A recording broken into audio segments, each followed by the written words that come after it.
Hey there, Grumpy Old Fart here. I'm doing an unexplained possession video. This one's about the automobile, the Golden Eagle. I've done videos about demonic possessions and cursed items. Go and check those videos out. It's one thing to suspect something about a specific item. It's a whole other thing to have a string of documented incidents, especially by law enforcement with police reports. This is one such item. Before I get into this, though, if you enjoy my content, it would really help me out if you could hit the like button, subscribe to my channel, share my content on all of your social media platforms, and post a comment or two. Remember, I welcome your comments, even if you disagree with me. Friends can still disagree. And check me out over on Rumble for my political commentary and weekly current events.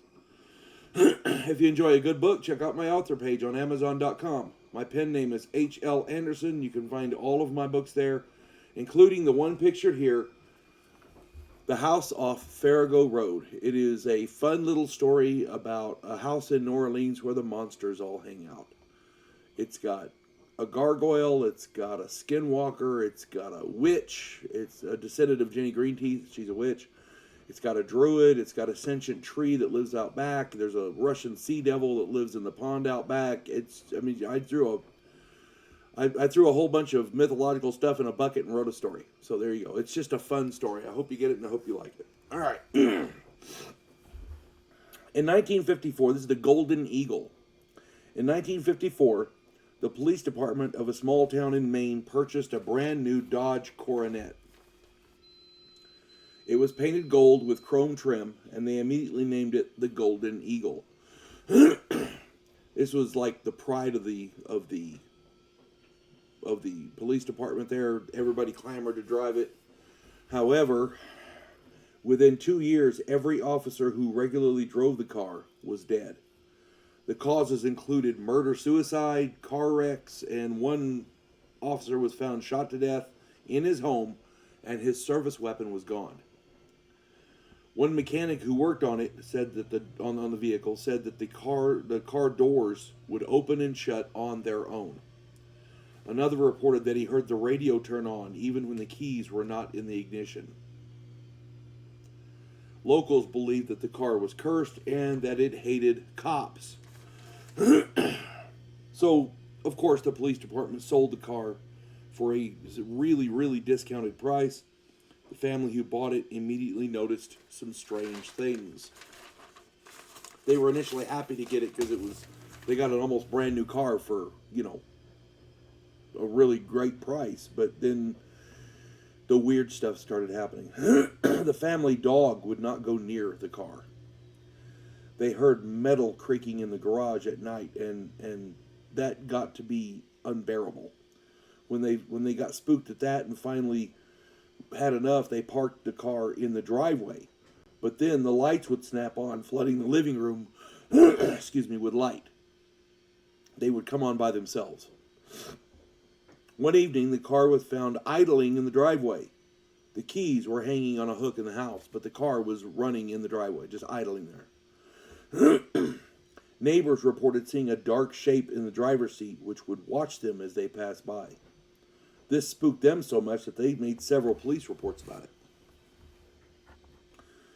The children said that they could hear the car breathing. Yeah, that'll freak any kid out. The family finally parked the car and covered it with a tarp. And when word spread of what was going on, local teens tried to... They're teenagers. They want parts off the car. They wanted to vandalize it, all kinds of stuff. Well, every teen who tried to vandalize it or steal parts off of it, they all ended up dead. Several had automobile and motorbike accidents. One was struck by lightning. It was just crazy. And all this stuff is documented, by the way. In the 90s, an artist purchased the car. She documented a lot of strange things. The car was impossible to start unless she was touching it. When she did touch it, and they got it to start, the engine purred beautifully. Tragedy surrounded the car, including a dog mutilation and a man being crushed under the car. He had it jacked up. He was working on it. The jack slipped, and he was crushed under the car. People who mocked the car online reported illnesses, accidents, and deaths. Finally, the artist hid the car, and it has not been seen since. This car is a bona fide legend in Maine, and it is spoken of in hushed whispers throughout the state. This car may very well have been Stephen King's inspiration for his novel Christine. We can't say that for sure, but yeah, I would say that may very well have been the thing. I don't know.